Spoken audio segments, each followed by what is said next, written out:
Hello, this is Dr. Gold, your history instructor. In this video, I'm going to teach you about historical context. In order to fully understand and analyze primary sources, historians must know the historical context of the source. A primary source is a document created during the time period being studied. Primary sources are things like diaries, newspapers, and government documents. Primary sources may also be objects like clothing, buildings, or cars.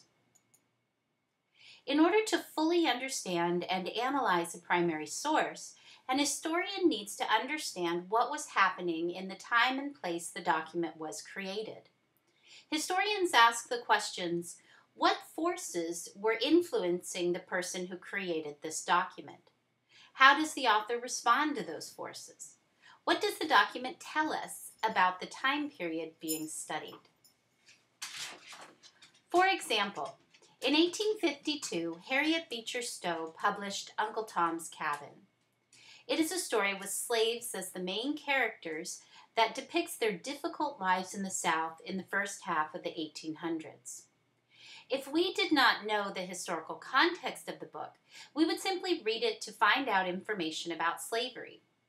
Uncle Tom's Cabin does provide important information about slavery, but its real meaning can't be understood without knowing the historical context.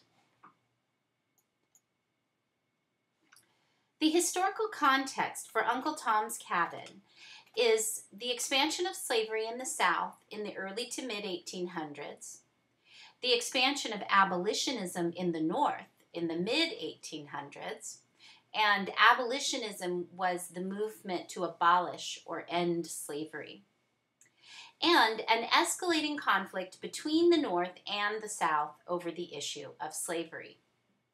When we understand the historical context of Uncle Tom's Cabin, we can see the role that this novel played in creating greater support for abolitionism in the North and in moving the nation closer to civil war.